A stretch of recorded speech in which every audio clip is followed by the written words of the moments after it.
Animal husbandry से यहाँ पे और एम्प्लॉयमेंट डिपार्टमेंट से यहाँ पे कुछ officials, government of India, government of जो हमारी जो जम्मू कश्मीर की गवर्नमेंट है, किस तरह से वो हमारे अवाम के लिए, नौजवानों के लिए, औरतों के लिए इतने सारे स्कीम्स और इनिशिएटिव चलाते हैं।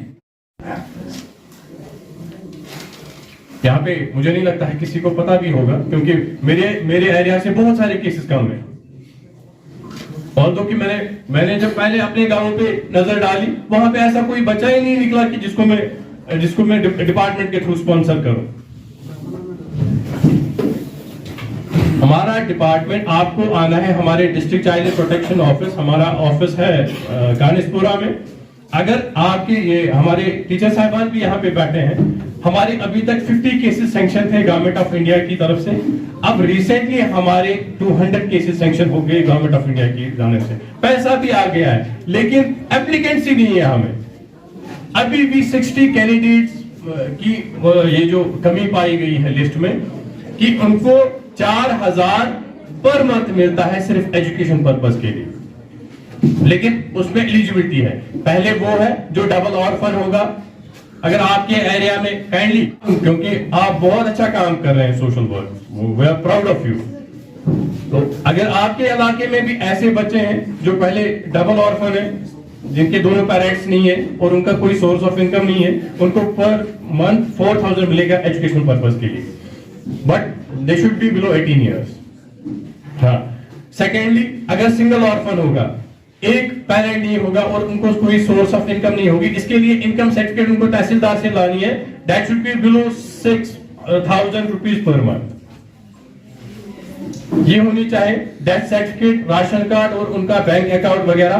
और अगर इसके बाद जो पुअर बच्चा होगा, जो गरीब होगा और उसको इतनी सोर्स ऑफ इनकम नहीं होगी, वो भी एलिजिबल है इस चीज के लिए। और अगर किसी ऑफेंस का कोई विक्टिम होगा, लाइक पॉक्सो का है, किसी और सेक्सुअल ऑफेंस का ये विक्टिम है, उनको भी हम इसमें इंक्लूड या स्पॉन्सरशिप। अभी भी हमें 50-60 केसेस कम है। अगर हमारे एरिया में है तो काइंडली हमारे ऑफिस आइएगा या वजाहत साहब के साथ कांटेक्ट करें, आप आइएगा वहां पे, आप इंशाल्लाह उसका फायदा उठाएं वहां। अब दूसरी बात एडॉप्शन के रिलेटेड। इससे पहले क्या होता था, पहले क्या होता था, सेल होती थी बच्चों की, कहीं हॉस्पिटल्स में, कहीं किसी और जगह, कहीं बाकी जगह, but that is prohibited under juvenile act. अगर कहीं पे भी हमें पता चला कि किसी ने किसी को बच्चा भेजा या किसी ने किसी का बच्चा ले लिया, दैट कैरीज 7 years पनिशमेंट, उसको 7 साल की सजा है। आपको अगर एडॉप्शन किसी को करनी है, आप उसको कर सकते हो। आप डिस्ट्रिक्ट चाइल्ड प्रोटेक्शन ऑफिस जाइए, वहां पे आज ऑनलाइन पोर्टल है, पोर्टल पे इन बच्चों को चढ़ाया जाता है जो भी अबेंडन्ड बच्चे होते हैं, और फिर जब उनका नंबर आएगा उनको बच्चा मिलेगा थ्रू प्रॉपर प्रोसीजर की जानिब से। लास्ट पे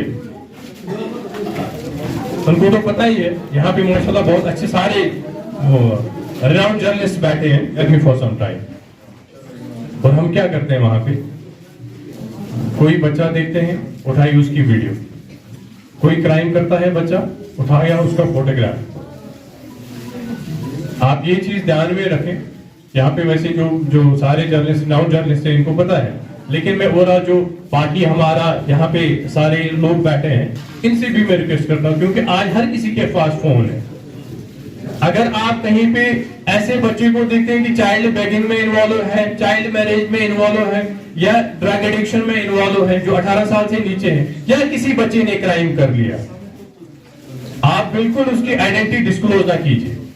that is prohibited under section 74 of juvenile act and that carries 6 months punishment plus 2 lakh rupees fine.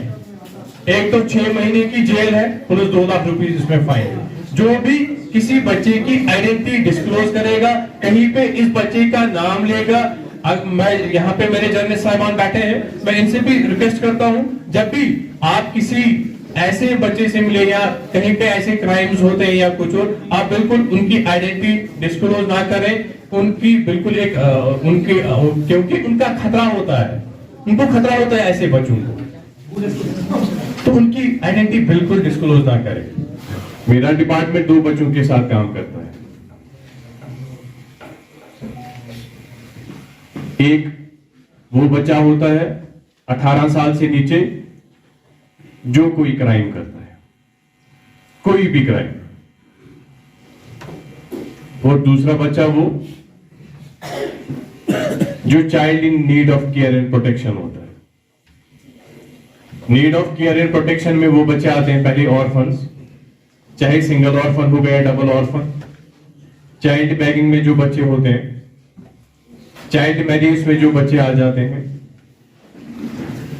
Drug addiction में जो बच्चे हैं 18 साल से नीचे,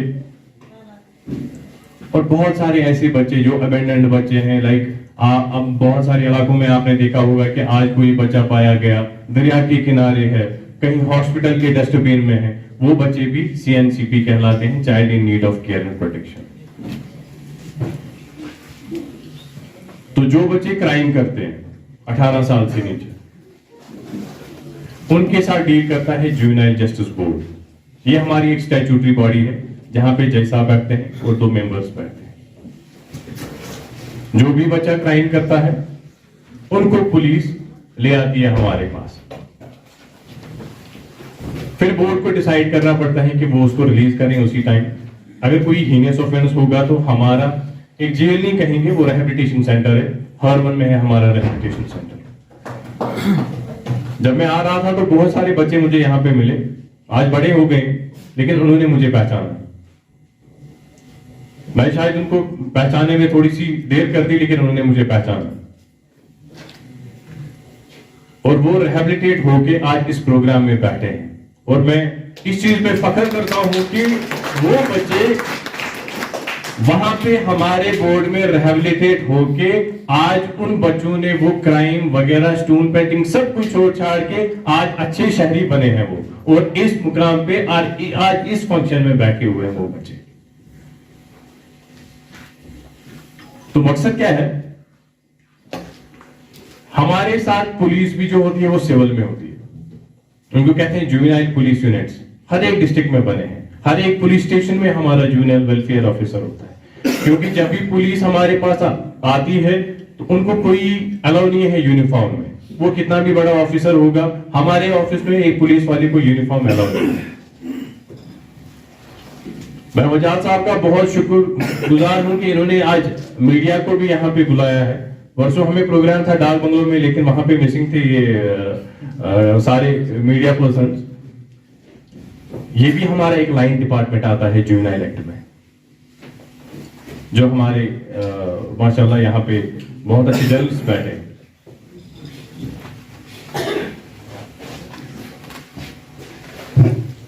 किसी क्राइम को तरजीह नहीं देनी है।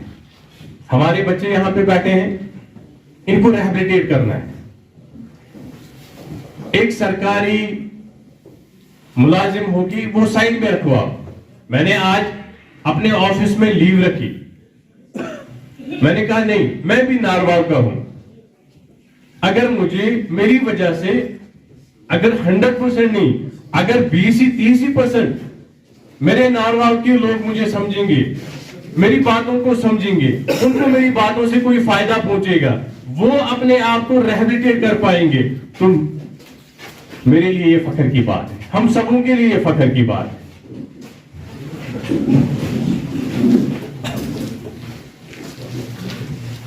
आप मुझे बोलो, एज ए सिटीजन हम क्या करते हैं? हम एक शहरी के नाते क्या करते हैं अपने लोगों के लिए? हम यहाँ पे सब गांव के हैं, देहात के हैं, शहरी हैं। आप मुझे बताइए, हम देखते हैं एक बच्चे को कि हमारे मोहल्ले में एक बच्चा ड्रग्स लेता है या किसी क्राइम सिनेरियो की ओर जा रहा है, और इसका कारण है यहाँ से गुलाम मोहम्मद नीचू कह लेकिन ड्रग्स उसको, यहाँ से फॉलोइन से नीचू लेकिन ओपन ड्रग्स उसको नहीं है, कोई क्राइम उसको नहीं। मैं इस गैस पर कैसे ये चीज बात नहीं है, लेकिन आज किसी का घर चल रहा है, आपको कोई गारंटी नहीं है वो आज कल जाके आपके घर को भी लग सकती है। तो गवर्नमेंट ने इन्हीं चीजों के लिए बहुत सारी ऐसी लाइंस बनाई कि जहां पे आप डिपार्टमेंट्स को इन्फॉर्म कर सकते हो हमारी एक रेस्पॉन्सिबिलिटी बनती है, ये नहीं एज सरकारी मुलाजिम होने के नाते हमारी बस रेस्पॉन्सिबिलिटी बनती है। रेस्पॉन्सिबिलिटी सभी लोगों की है। रेस्पॉन्सिबिलिटी एक बच्चे की भी है, एक बुजुर्ग की भी है, एक सरपंच की भी है और एक आम शहरी की जिम्मेवारी भी है कि हम अपने माहौल को बचाएं, हम अपने बच्चों को एक सही तरबियत दें।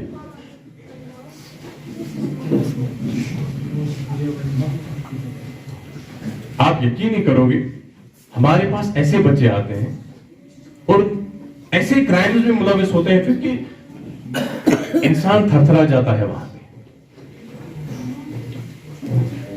और वजूहत क्या है? वजूहत यह है कि हम अपने बच्चों को टाइम नहीं देते।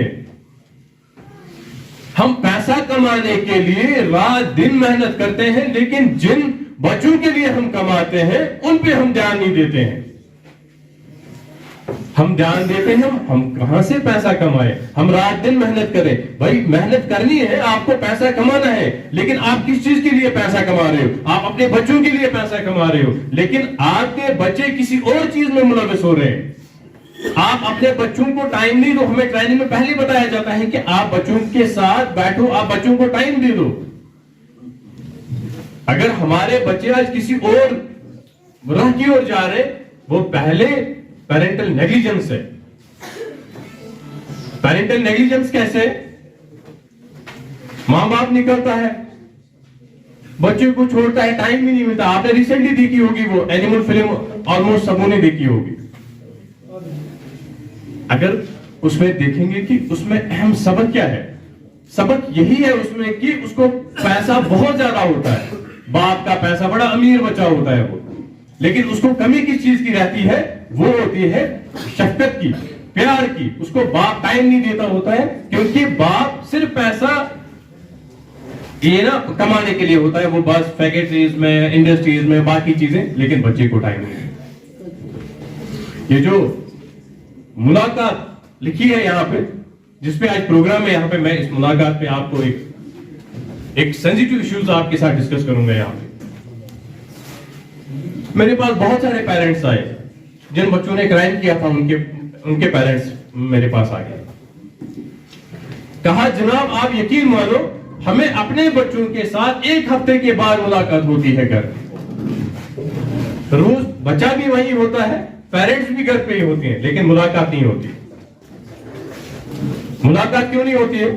बच्चे ने अपना रास्ता चुन लिया होता है कि वो कभी शाम को आता है, बाप ड्यूटी से आता है, या बेचारा मजदूरी करके आता है, या कोई काम करके आता है, बच्चा उसके बाद लेट आता है। बाप सोया होता है, बच्चा उसके बाद आता है। और सुबह जब बाप काम करने के लिए निकलता है या ड्यूटी निकलता है, बच्चा अभी सोया ही हुआ होता है। क्यों? उसने अपना रास्ता चुन लिया होता है, वो ड्रग्स की ओर गया होता है।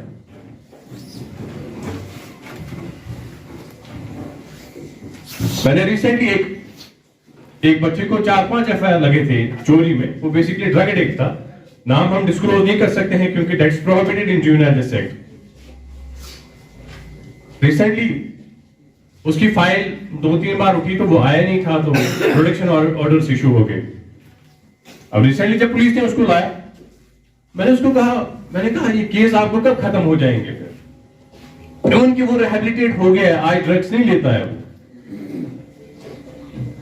मैंने बहुत गरीब बच्चा है, मतलब उसका लीगल एड मैंने कंटिन्यूअसली उसको प्रोवाइड किया है।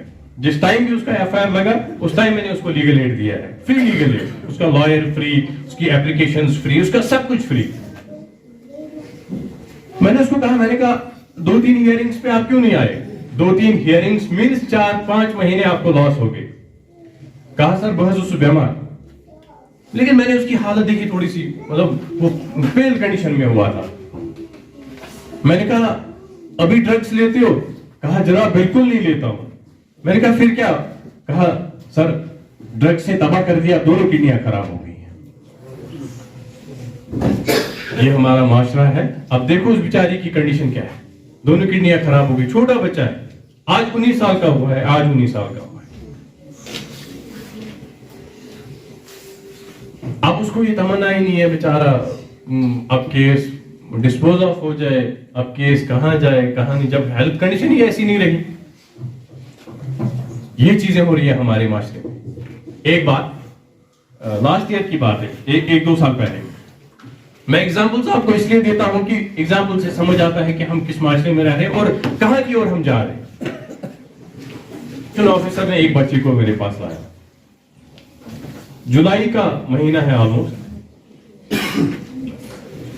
जो ही लाया, उसको 2016 का एफआईआर था स्टोन पेल्टिंग में, लेकिन बेल आउट हुआ था वो उन्हीं दिनों, लेकिन उन दिनों माइनर था, 2016 में वो माइनर था। जो ही लाया तो मैं देख रहा हूं इसको, इसने अच्छे से दाढ़ी को तेल वगैरह लगाया है, लेकिन अचानक मुझे नजर पड़ी इसने गर्म टोपी पहनी है ऊपर से। मैं कह रहा हूं जुलाई का मौसम है, इतनी गर्मी है, तो ये टोपी गर्म, क्योंकि अब 5-6 साल से इसी महकमे के साथ डील करता हूं तो ऑब्वियसली पता चलता है कि फेस से कि बच्चे की कंडीशन क्या है। मैंने आईओ को कहा, मैंने कहा ये क्या मसला है, इसने क्यों टोपी वोपी पहनी है। कहा जनाब मुझे पता नहीं है, लेकिन इसके माँ बाप आपसे मिलना चाहते हैं, लेकिन इसकी मौजूदगी में नहीं, इसको मैं बाहर निकालूंगा, वो आपसे बात करेंगे। मैंने कहा लिया है। अब जब लाया उन बच्चों को, इसके पेरेंट्स को, तो जो ही बाप अंदर आया तो उसकी बाजू ऐसे प्लास्टर करके बैठ गए। ये रोने लगी, इसकी माँ, इसकी बहन और ये इसका वालिद साहब। ये इतना रो रहे हैं। ये कह रहे हैं जनाब अगर आपने हमारे बच्चे को आज रिलीज किया, हम सोपोर ब्रिज पे खुदकुशी करेंगे तीनों। मैं सरप्राइज हो गया, मैंने कहा ये क्या परेशानी है। कहा हम तीनों खुदकुशी करेंगे। अब इसका बाप उठा, वो रो रहा है। मैंने कहा मसला क्या है, आप मुझे मसला बोलो। कहा मेरा एक ही बेटा है, मैंने 3.5 लाख रुपया लगाया इसकी रिहैबिलिटेशन पे ड्रग एडिक्शन सेंटर में। कहा मैं अच्छे से तनख्वाह भी लेता हूं, मैं अच्छा मुलाजिम हूं, एक ही बेटा है मेरा और एक बेटी है। कहा ये हालत आप मेरी देख रहे हो। मैंने कहा आपकी बाजू फ्रैक्चर है। कहा जनाब ये 2 दिन पहले मेरे बेटे ने मेरा बाजू तोड़ा, इसकी मां को यहां से सिक्राइट्स, बहन को पीटा है यहां से, ड्रग्स टाइम पे नहीं पहुंचा। कहा मैंने इसको बाइक लाके दी है कुछ दिन पहले। कहा ड्रग्स नहीं मिले, कोहार्शन घर मजा सु कोहार्शन तुम तम सु बाइक फट रहा और इतना मजबूर हो गया। मतलब ये कॉमन सेंस, मतलब ह्यूमन मेंटेलिटी। वैसे कोई फर्क नहीं है, बेटा हो बेटियां हो, मेरी भी बेटियां हैं, कोई फर्क नहीं है, लेकिन तो दिमाग है अगर मैं कूर से मैं किस लड़की क्या ह्यूमन मेंटेलिटी है। और वो बंदा कह रहा है कि मैं ये आंख नीचू मगर इस जो तिथे जेलस में जोड़नी है वापस ही, ताकि मेरी बेटी की इज्जत बच जाए, मेरी बीवी की इज्जत बच जाए। मैंने एसटू साहब को फोन किया। मैंने कहा मैं तो अपनी रिहैबिलिटेशन यहाँ ऑब्जर्वेशन होम में नहीं रख सकता हूं इसको, क्योंकि ये बालिग हुआ है, ये इसने 18 साल क्रॉस किया है और इस एफआईआर में बेल आउट ऑलरेडी है। एसटू साहब मुझे वहां से कह रहा है, कहा कैसर साहब इसको मैंने 2 दिन रखा अपने यहाँ ना थाने में। कहा इसकी ऐसी कंडीशन है, मैं सोच रहा हूं कि नहीं इसको छोड़ ही दूं, ये कहीं मेरे लॉकअप में मर जाए। वैसी उसकी फिजिकल कंडीशन थी, वो भी 90% डेड हुआ था ड्रग्स से। फिर कुछ सबील हमने सोची कि इसकी फैमिली भी कैसे बच जाए। फिर जो हमें करना था हमने कर लिया, और उसकी फैमिली उसके बाद बड़ी खुश होकर कर गई कि जो हमने किया वो मैं डिस्कस नहीं करूंगा क्या किया हमने उसके बाद, लेकिन उसकी फैमिली ने कुछ देर तक उससे छुटकारा पा लिया और एक टाइम आ गया कि उसकी फाइल ही क्लोज होगी, वो मर गया ड्रग्स से। ये ड्रग्स के नुकसान आते हैं। ये हमसे पूछो जिनके पास इन बच्चों को लाते हैं और फिर देखते हैं हम कि इनकी कंडीशन क्या है। लेकिन रेस्पॉन्सिबल कौन है? रेस्पॉन्सिबल हम पेरेंट्स हैं। हम अपने बच्चे को कभी कहते ही नहीं है कि भाई आप शाम को कहां होते हो, आप दिन भर कहां होते हो, आपने ये मोबाइल फोन लाया, आपने लाया कहां से? आज ऑनलाइन देख रहे हो आप, वो बीसी गेम्स चल रही हैं, लोग उस पर जुआ खेल रहे हैं। वो एक दूसरी परेशानी है लोगों को इस टाइम। आज बच्चे खेल रहे हैं वो, बस हम लोगों को क्या हुआ, हम मेहनत करने के लिए हम लोग तैयार नहीं है।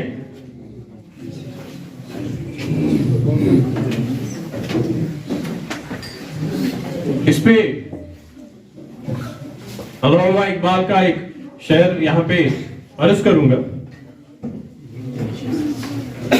खुदा तुझे किसी तूफान से आशना कर दे, खुदा तुझे किसी तूफान से आशना कर दे, कि तेरी बहर की मौजों में इज़्तिराब नहीं, कि तेरी बहर की मौजों में इज़्तिराब नहीं, तुझे किताब से मुमकिन नहीं फरार, कि तू किताब ख्वाह है साहिबे किताब नहीं। इसमें अल्लामा इकबाल को पहले बहुत क्रिटिसाइज किया गया, कहा आपने, आपको तो हम रोल मॉडल समझते हैं, लेकिन आपने जो ये कहा कि खुदा तुझे किसी चीज के लिए तैयार नहीं है, मेहनत करने के लिए तैयार नहीं है, अपने अंदर एक करंट पैदा करो, अपने अंदर एक जस्तजू पैदा करो, ताकि आप जो ये किताब पढ़ रहे हो लेकिन आप इस पे अमल नहीं करते हो, बेहतर है कि आप अपनी जिंदगी बेहतर बनाओ, अपनी जिंदगी में जस्तजू करो, ताकि अब कल जाके आप हमारे मुल्क का, आप हमारे स्टेट का मुस्तकबिल बनो। तो इन चीजों से हमें, आप करते क्या हो, इसका फोन चेक करो, इसका पीयर ग्रुप क्या है, इसका फ्रेंड सर्कल क्या है, ये चीजें आप लोग देख लो। ये ना हो कि कल जाके बहुत देर हुई होगी कि हम, जब बच्चा आउट ऑफ कंट्रोल हुआ होगा और किसी और उसने अपना रास्ता चुन लिया। ये हो गए जो ड्रग्स में मुलव्वस हैं बच्चे या बाकी।